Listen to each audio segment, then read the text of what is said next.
Hey guys, just a reminder, if you want to hear all of these wonderful B Plus podcast episodes completely ad-free, make sure you head over to Patreon or Podbean, where we are the featured podcast this week. You can subscribe for as little as $1 a month up to $10 a month, where anything you want to help us with, it really helps out. It's going to help us grow the site. It's going to help us redesign some things, and everything that we get through this and through the advertising as well is all going straight back into the podcast so that we can get Aussie Graps out there for the rest of the world to hear about, for the rest of the world to see, so we can grow this mission of watch global, support local, and build indie wrestling. So if you want to be a part of that and get some really cool rewards like call-in shows, bonus episodes, ad-free like I mentioned, then head over to patreon.com/theb+ and subscribe today.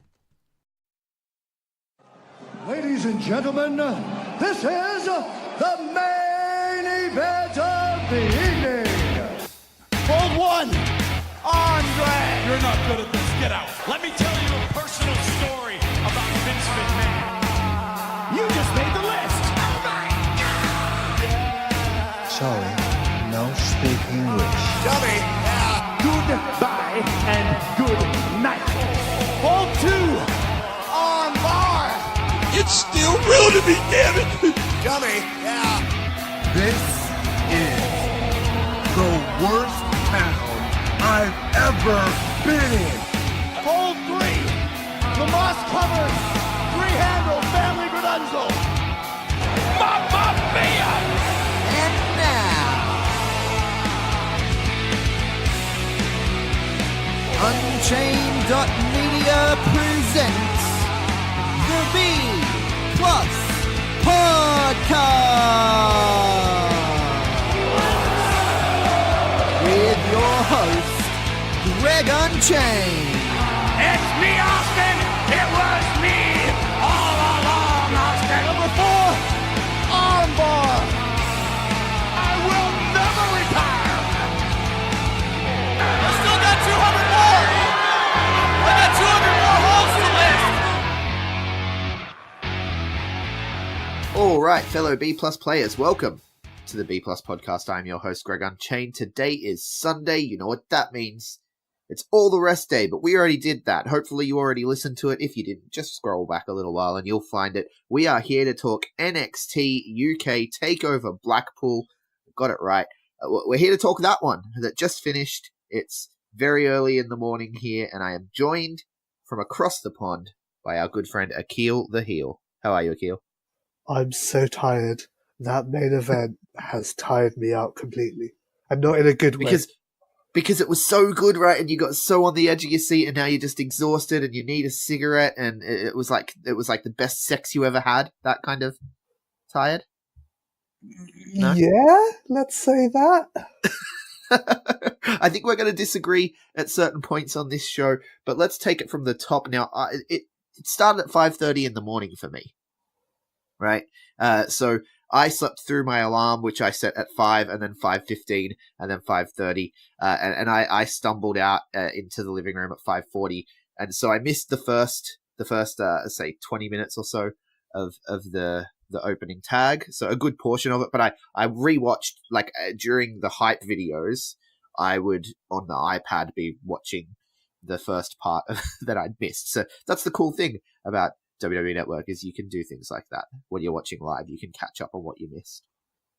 Yeah, you missed out because the tag match was by far the best thing on the entire show. Yeah, well, it was different watching it in pieces, I think, but I definitely got that vibe as well. The tag match sort of started things off with a big bang from which the show didn't really recover. Like, no one was able to quite live up to it. I think the women's went close. The women's match was a very, very close second in terms of match of the night for me, at least. Grizzled Young Vets ultimately becoming the first tag team champions. Yeah, I think I did say I think it makes more sense to give the titles to Gibson and Drake because there's more interesting things you can do with them heading up the tag division. We didn't get the turn I was expecting, but No. I think it might be for the best because I think it might be for the best just because we got a great match out of it, and maybe if there had been a turn, we wouldn't have got that. Yeah, because the story they would have told would have, by necessity, had to be different. Otherwise, a turn wouldn't have made sense. So, yeah, I think that ultimately we're better for not having the turn. I think it may still come at some point down the line, but I think it's something that they should take their time getting to. I mean, you sold me on it. It hurt my feelings, and then when I thought about it, when I was listening back and editing, I was like, it hurts my feelings because it's a good angle. So I think that they will probably eventually get to it. Yeah, I think the money is in Tyler as a singles guy, so it's just whether you want to do that while he's still in NXT, or if you want to wait until he's on the main roster to really push him as a singles guy. Well, I think the Raw main roster tag team division needs extra hands, so bring them up as a tag team, and then break them up there is probably the best way to go, I'd say. Yeah, but this was easily the best match on the entire show. Crowd was super, super hot for it. There were a lot of cool spots I've never seen before or haven't seen very, very often, like that Doomsday device to the outside, which was absolutely insane. Yes. The two suicide dive spots at the end of the match were brilliant. Yeah, really clever psychology there as well, with Drake attacking Trent as he was going for that dive. With the drop kick, yeah, it was brilliant. And that leading to the finish. This is what Gibson and Drake do really, really well. They remind me a little bit of the Revival in that they have some really clever tag team psychology stuff going on. Yeah. That'd be one hell of a match, those two versus the Revival. Holy crap. I would prefer Mustache Mountain versus the Revival, just because I think Mustache Mountain are a better tag team. Yeah, absolutely. And like I said, if they go up to Raw, it could happen as long as, the Revival don't jump ship for those greener grasses that are elsewhere. Speaking of greener grass, Finn Balor tweeted about greener grass, and Finn Balor was just randomly on this show, which I thought that they could have restructured the show and had the injury bit kick the show off, and then and Finn Balor and that whole thing just to really capture on that hot crowd. And I feel like that match would have benefited more from that opening slot than the tag match would have.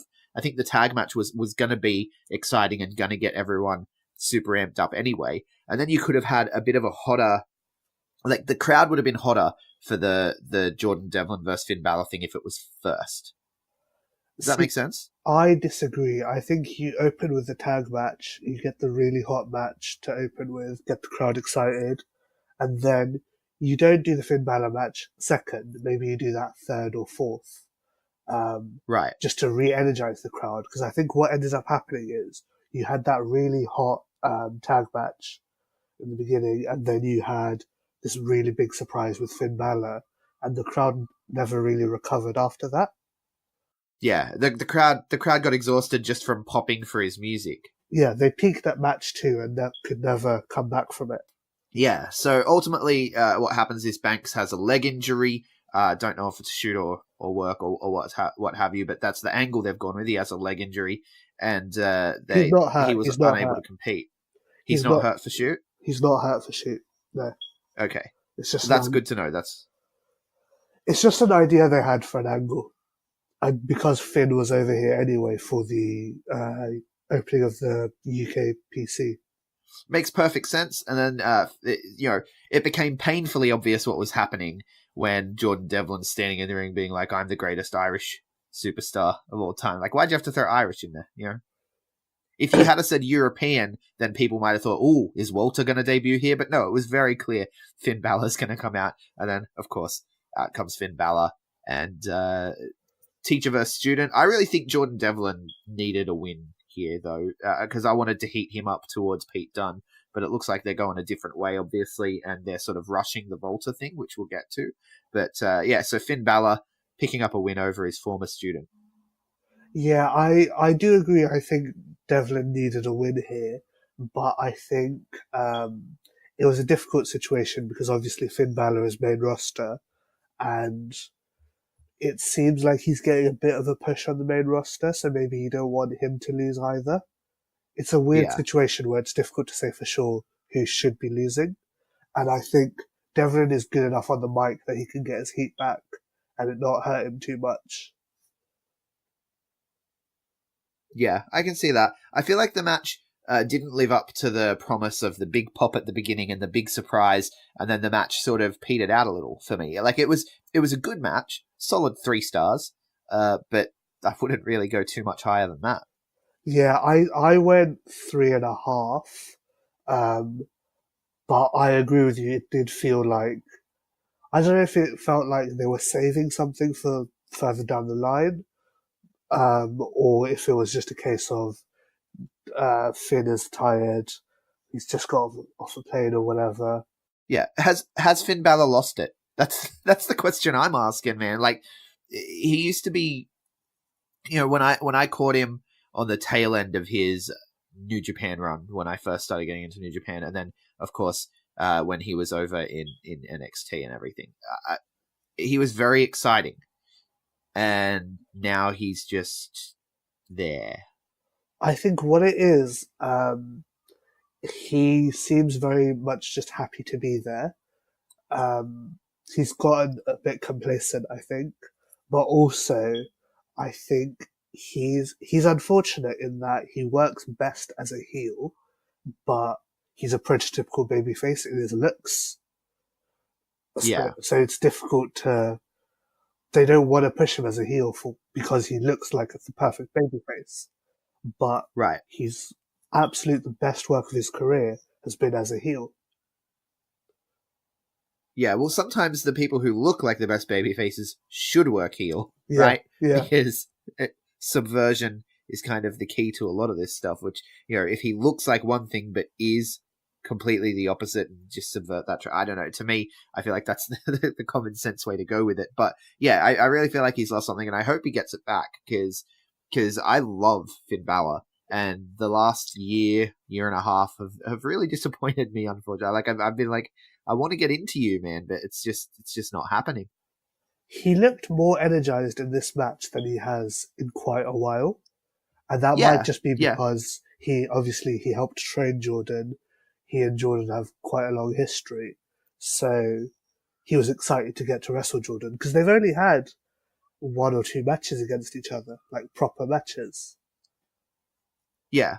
I mean, this definitely did seem better than main roster Balor, but it still just wasn't what it could have been, I felt like. And yeah, it may be that they're holding something back. Maybe Devlin's going to call him out some more and he'll come back. Because I assume they're doing tapings soon, are they? Tapings tomorrow. Tomorrow, right. So it's possible that he's there for the tapings as well. But even if the plan isn't we're going to go back to this immediately, if Jordan Devlin and Finn Balor are both in this company, eventually they're going to cross paths again, just because they have all of this history. So they know, let's not have the big blow-off match now. In the same way that AJ and Finn, when they had a match, was it last year or the year before? It very much felt like they were holding something back. Again, that wasn't a match they were going back to, but because they have the very natural history, at some point they're going to do something again. Yeah, and you hold on to it for the big money match. You save your best stuff for then. I understand that completely. Then we move on to Mastiff versus Dennis. Now, this was one that you weren't too excited for, but I thought could be really fun. How did you feel like this one? How did this one play out for you? It was very plodding, very boring. I think it could have been a lot more interesting than what ended up happening. I didn't like it. This might be, bar the main event, I think this will be the worst match on the show. Right. Well, yeah, I definitely agree that it was the worst match on the show, but I don't mean that in a bad way necessarily. I still think the show delivered and was solid. I don't think it was as solid as a Takeover should be or has been in the past. It's definitely, I'd probably put it as the bottom Takeover of all time, but that's not a huge diss. No, I think you forget how bad, or people in general tend to forget how bad a lot of the early Takeovers were. What, like Arrival and the one with the 4-way and stuff? Like, they were fantastic. No, you're only remembering the main events is the problem. You still had like Camacho matches in there. You had the Ascension against Too Cool. You had a lot of filler on those early takeovers. Right, you say Ascension versus Too Cool, and I'm like, man, I got to go dig that up and watch it again. I'm not hating on that at all. That's solid TV to me. Ascension versus Too Cool. No, but anyway, I feel like this was a pretty good takeover overall, and this match being the worst match on the card, that's not an insult when I say it. I don't think so. Essentially, to me though, coming into the show, I talked about how I was really buying into Mastiff, and I wasn't buying into Dennis. And Dennis kind of got me here with, what has he got, the Seven Bridge? Is that what they call it? Yeah, it's the Seven Bridge. Yeah. It's the bridge that goes from England to Wales. Okay. And obviously, right, so I don't get that reference, but the crucifix bomb out of the corner where he walks across the ring. Yeah, trying to hit that on Mastiff was... just some of the things Dennis did in this match were genuinely impressive. Catching the crossbody and then twisting him around into the slam on the stairs was genuinely impressive to me. And the walking crucifix bomb out of the corner, but not being able to make it all the way and then trying again with the table spot. I really enjoyed it.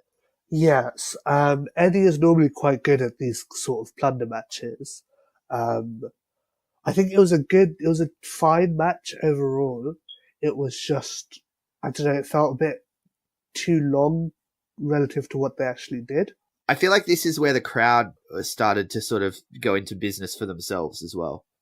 Because, I mean, okay, chanting one more time when someone takes a floor bump, that's a bit much. It's like, you want these guys to die?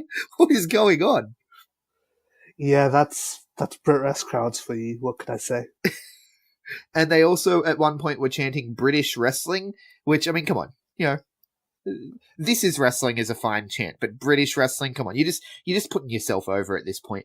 The one thing, just going back to that floor bump though, is anyone ever going to hit that German suplex onto the floor ever? I hope not, because that would hurt. It would hurt like hell. Yeah, every time I see them go for it, I'm like, oh no, don't do it. But I've seen that spot in so many different matches in so many different places now that I know they never hit it. So now I no longer have that cringe. I'm like, okay, what are they going to transition into? And so it's lost that magic. So just once, someone has to do it, or else the spot has no meaning anymore. Yeah, I see what you mean. It's killing it for me. But no, I did. I ultimately enjoyed this match, but the crowd started to get it. The tables song as well. British crowds can frustrate me sometimes. We're an interesting lot. Yeah, a little bit. So Mastiff gets the win. I think the right person won. We both agreed going in that Mastiff should win this one, right? Yeah, I think Mastiff... I would think maybe you get Mastiff ready for a title match now, but yeah, obviously that's not the plan right now. As just a random TV opponent, I could see it happen. In the same way that you had the Danny Burch match and the Devlin match, you can have a Mastiff title match on a random TV between now and April. Yeah, absolutely. I think Mastiff I think his next big opponent should be Joe Coffey. For me, that's where I'd go with it. But we'll get to that, I suppose. Promotional consideration paid for by the following. Christmas has come and gone, and with it, the disappointment of those Secret Santa staples, the shave kit, the sports hygiene packs, and seasonal socks is fading. As we roll on, though, into the new year, it's time to make resolutions. So why not resolve to look better in 2019 and get yourself the gift that keeps on giving and never disappoints, Threadbox. Threadbox is a subscription clothes shopping service which for as little as $40 per month will send you a box of personally curated goodies straight to your doorstep. I get the $160 package which comes with over $200 worth of fresh goodies each month. Kept me looking fly for all my Christmas engagements this year. You get to communicate with the Threadbox stylist assigned to you by email regarding what it is you need, and they will tailor the box accordingly. And in the unlikely event that you don't like what they send you, you send it back, they will replace it with something new and make note of the things you don't like so that they can avoid that kind of thing in the future. Threadbox is a truly unbelievable service that no man should be living without, so head over to threadbox.com.au today and use our code TheB+15 when you check out to get 15% off your first box. January is here and we are fast approaching WrestleMania season. Royal Rumble and the road to WrestleMania are around the corner, so the time to dilly-dally is past us. If you want to experience WrestleMania live, and who doesn't, let's be honest, you deserve it. The best and really the only way to do it is with All Aussie Travelers. All Aussie Travelers are new to the wrestling travel package game, but they are veterans at travel, and they have put together a package that cannot be beaten. For less than $7,500, All Aussie Travelers are going to send you to New York, New York, with return flights, airport transfers, full accommodation, and tickets to the WWE Hall of Fame, NXT pre-show party, NXT Takeover, WrestleMania, Monday Night Raw, SmackDown Live, and more. The coolest part about these packages is that for NXT Takeover, Raw, and SmackDown, you are going to be seated in your own private VIP suite, normally not available to the public, but All Aussie Travelers have you covered, man. They got this locked down. It has its own bar, it has its own bathroom access, and all the luxuries that a VIP box comes with, not least of which, of course, an incredible view for everything happening in the ring. All of this for under $7,500. They're practically giving these packages away, man. You'd be crazy not to check it out. So head over to All Aussie Travelers on Facebook. The link is in the show notes. And tell them that the B Plus sent you. And let's go watch WrestleMania in style. Then we get Kaylee Ray and Jazzy Gabert in the crowd. Yeah, so this was really interesting. Kaylee was actually booked for that Rev Pro Queen of the Ring tournament over this last weekend. Right. And she pulled out last minute, claiming, I think, some kind of injury. And evidently, Liar. And Andy, Andy Quildan actually called her out on his podcast. J'accuse. Yeah. Yeah.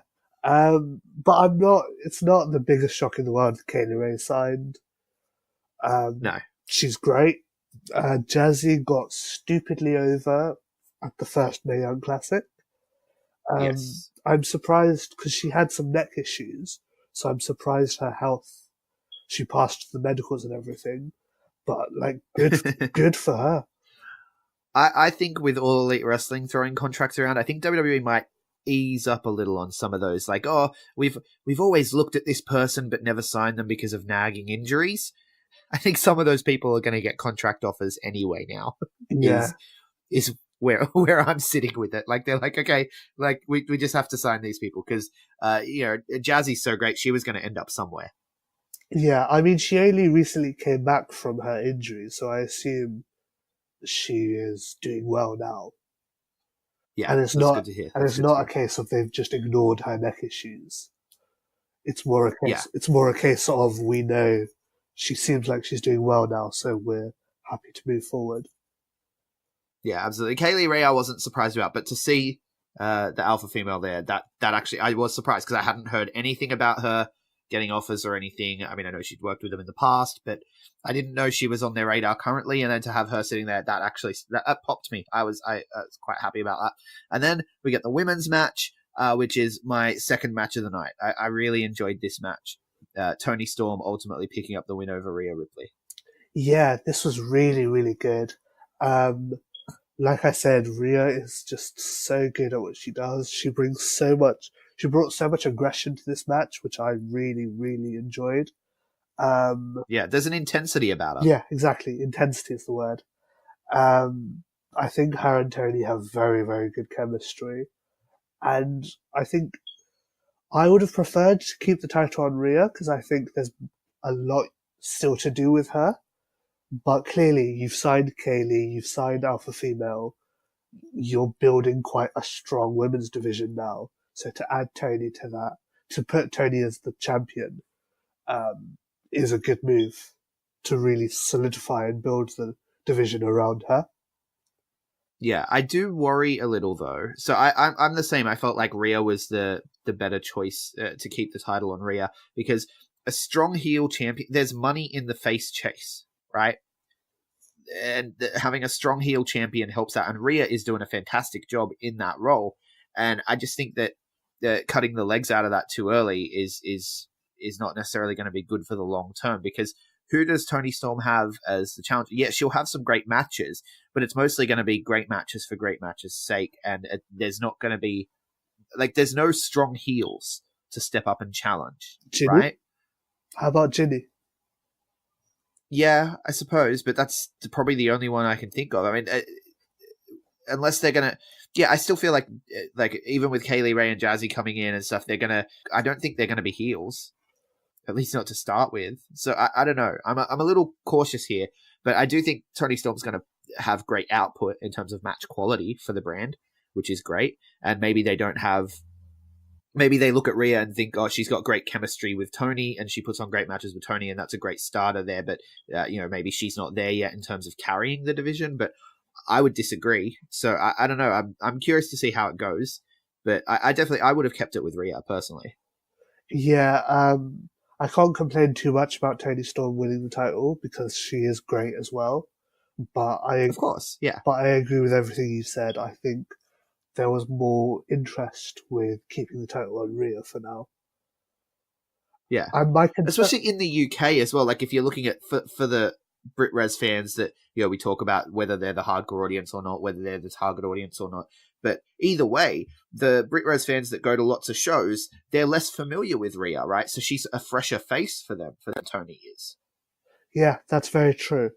I think one of my concerns is, does Rhea now get a bit lost in the... If you're signing all of these new women, does Rhea get a bit lost in the shuffle? Yeah. Yeah, I'd be worried about that as well. Unless they're going to, I mean, NXT proper at the moment has a number of women's storylines flowing throughout the promotion, as does WWE. Maybe that whole culture of just, letting the women tell their stories is drifting across as well, and we'll see Rhea carry her own stories while Toni is also carrying it. So Rhea can be sort of the next rung down, if that makes sense. Well, yeah, NXT UK have sort of started that as well. Ginny and Isla Dawn was set up on one of these most recent TVs. Yes. That's a non-title program, so yeah, I think you're right. I think they are more willing to do more than just one or two matches with the women. Yeah, which is a good thing, a very good thing, and especially given the talent that they have, they're putting out quality matches and quality stories. So, quality matches and decent stories. So it's worth leaning into that, I suppose. Yeah, I mean, it's not a division if you only have one feud going on at one time. Then it's just absolutely. And Rhea can do great work without the title. So you know what? We've talked ourselves into it. I think it's. I would have preferred it the other way, but I'm still. They've got a good division building here, so I think it's going to be great moving forward. Speaking of divisions, though, we've talked about how there's not a lot of big challenges for Pete Dunne.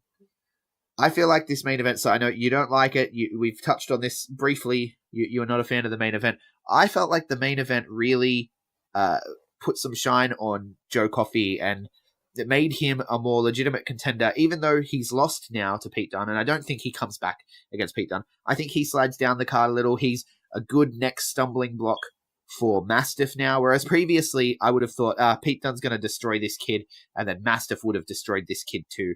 Whereas now I feel like he looks like a more legitimate threat to me, and so putting him in the ring with Mastiff, it feels more like a big fight feel matchup. And so I feel like that's where they're going to go next. I think that's the next logical step. And yeah, to me, this match turned Joe Coffey into a more legitimate threat for the rest of the division. Not necessarily for Pete Dunne, but for everyone else. Greg, did you and I watch the same match?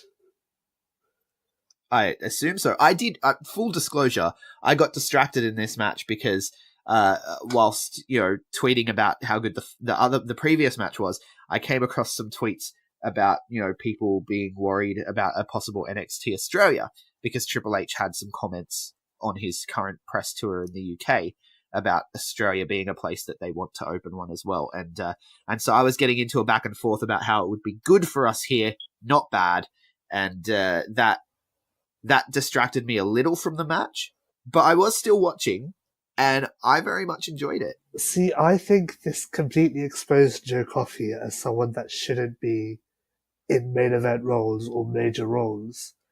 I think this was an actively bad match.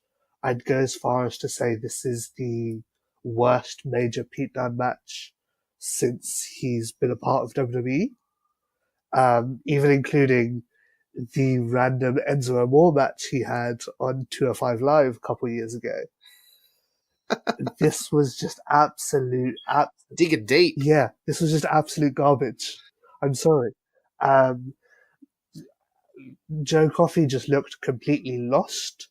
They had to redo that spot because Joe Coffey fell off the top rope, so they had to The floor spot. Yeah, I loved it though. I love the botch floor spot and going back and doing it again. But I love why? that. Why did you have to go back and do it again? Because it didn't play into the finish in any way. So what was the point?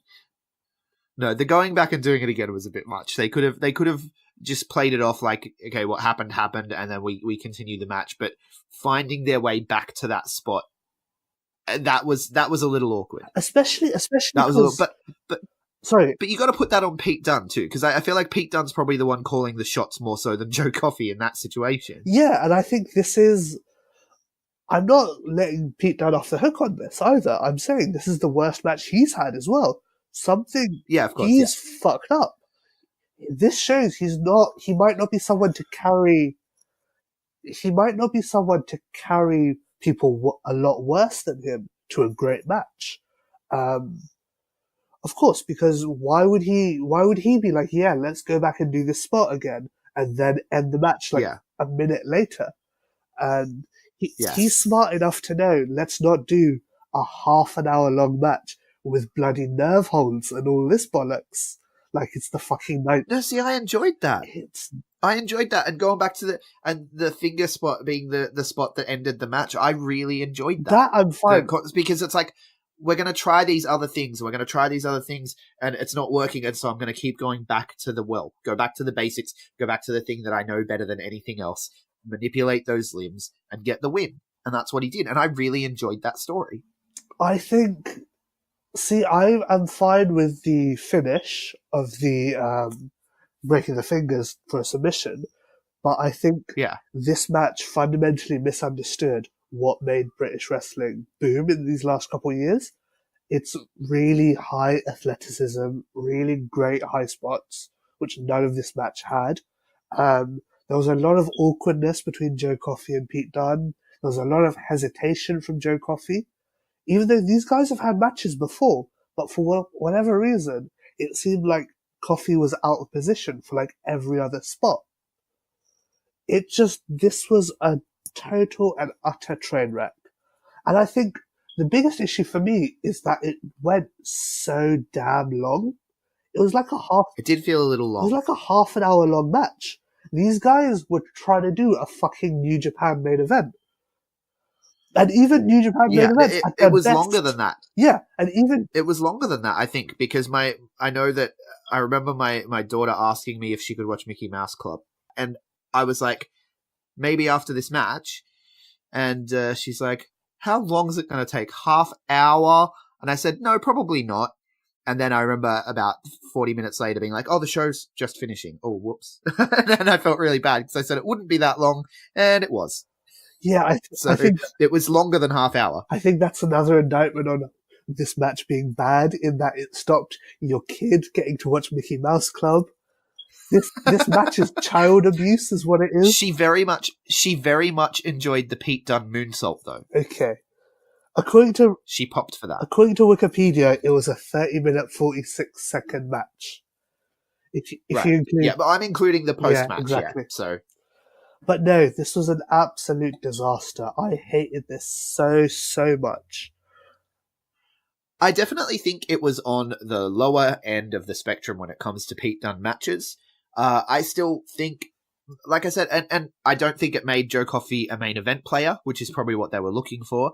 Actually, no, looking at the structure of the match, I don't think that's what they were looking for at all. I think they wanted Pete Dunne to look relatively dominant still. And of course that makes sense given what happened after the match. I don't think this match was intended to make Joe Coffey a main event player. I don't think they see him as a main event player. I think the whole Gallus formation shows us that they don't see him as a main event player, because like we said, the Gallus group, like it's okay, right? But it's not. There's no star there. There's no star there, and I think they know that, and I think that this match was intended to make him a solid mid-card threat. He can go to the mid-card now and be a threat to anyone there. I don't think it was meant to make him a star. I don't think it was meant to make him a big-time player. I think it did what it was supposed to do. If you wanna make him a mid-card star, don't put him in a fucking main event. You know? I can see that line of thinking. And I could see, given the profile of Joe Coffey and what he is and what I think that they want him to be, I could see, honestly, restructure the card more again. And I could see this match not headlining, which I hate not having a main title headline. But if you're going to have the first ever tag team champions crowned, you can potentially put that in the main event. But then that damages Pete Dunne and that damages the Walter I think as well. So I think this that wouldn't have worked. I think this had to main event if you were going to have the Walter thing at the end. Of course. Then it has to be. Which was, let's get to that now, brilliant. Yeah, great stuff. Great that he is using his normal theme. Great that he... Crowd were into it, man, singing that song. Oh, as soon as the theme hit, I was like, yes, this moment, is what it was all for. I was sat in my living room singing the song. It's a great song, and I was excited. It's a great song. Yeah, yeah, absolutely. I loved Walter just kicking Joe Coffey, kicking him out of the main event, kicking him out of NXT UK. He's done. Yeah, it was very symbolic, wasn't it? It was beautiful. It was very symbolic. He's like, okay, the real stars are here now. Okay, because they go to face to face. Walter and Dunne go to face to face, and then Joe Coffey pops up on the apron, and I let out an audible groan. I'm like, oh, can't he just lay out? Like, why is he getting up there? And I felt like the entire crowd were getting deflated too. Like, wait, what? Why is he getting back up? And then Walter just tosses, like, boot to the face. He's gone. I thought it was very symbolic. It was fun. Yeah, I think in hindsight, this entire Gallus thing might have just been a placeholder until they could sign someone like Walter to be a real main event threat, which, is fine, I guess. But no, I'm super excited for Walter in NXT UK. He and Pete have only had, as far as I know, like 1 or 2 matches against each other as well. So it's a cool, fresh matchup. I think there's a lot of really, really cool stuff you can do with Walter.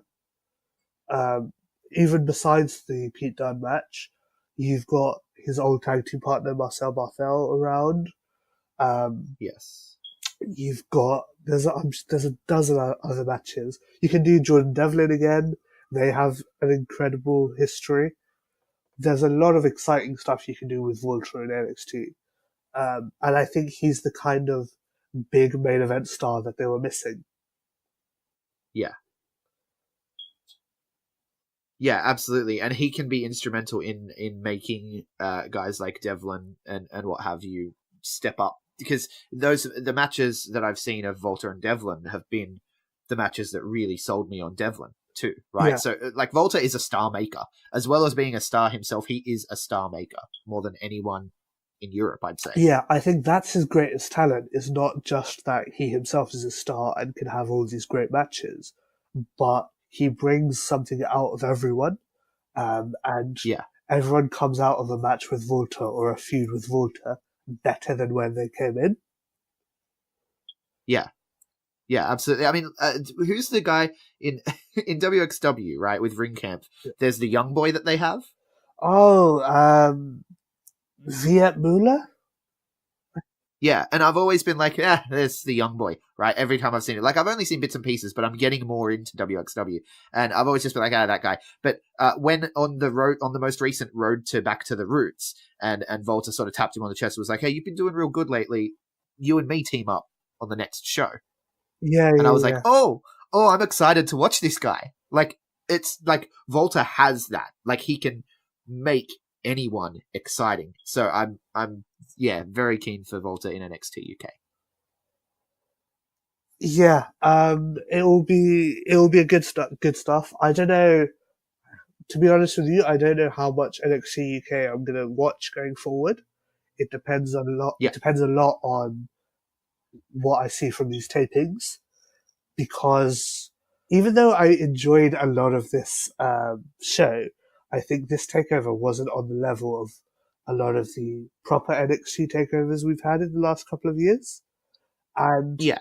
with just so much great stuff going on British Indies, with AEW coming up, with New Japan doing really cool stuff, I don't know if I can commit the time to this. So it depends a lot for me personally on how are the tapings looking forward now.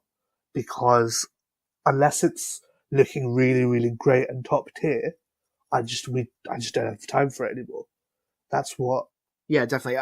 I still feel like NXT UK is a wait and see. Yeah. Like I'm watching it, but I'm still sort of on the fence as to whether it can be something I get excited about on a regular basis. Exactly. So I'm right there with you.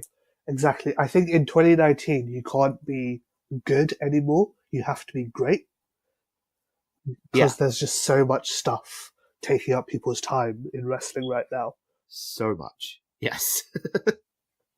Yes, I spend inordinate amounts of hours watching and talking about wrestling, and that's what we do here on the B+. Now, Aqeel, before I give all the plugs and everything, where can people find you? So you can follow me on Twitter at Aqeel Khalid, AQEELKHALID. I was live tweeting this show, so you missed out on greatness like me screaming about how much that fucking Joe Coffey match sucked. That's it. People can scroll back. They can find it. Yeah, but people can go back and see it. And follow me for next time when another Joe Coffey match happens and I want to kill someone. So. And if you want your daily dose of positivity, because I'm ever the optimist, I am at Greg Unchained on Twitter, at the Greg Unchained on Instagram. We collectively are the B+ Wrestle on Twitter because wrestling wouldn't fit the B+ Wrestling everywhere else except for Patreon, where it is patreon.com/the B+. You can sign up. You can get all this good stuff, ad-free, bonus episodes, call-in episodes. We've got our first custom episode coming up that one of our Patreon super producers has requested. It's top 5 wrestlers you've seen live show. So we're formulating our lists and getting a round table together to do that. And if you want to dictate to us what we talk about and give us custom episode ideas and all that sort of stuff, patreon.com/the B+. Please like, share, subscribe, give us a 5-star review if you like what we do. And thank you so much for listening. Hold one! Arm drag! You're not good at this. Get out. Let me tell you a personal story about Vince McMahon. You just made the list! So, now speak English. Dummy! Goodbye and good night! Hold 2! Arm bar! This is the worst town I've ever been in. It's still real to me, damn it! Dummy! Hold 3! The moss covered 3-handle family good uncle!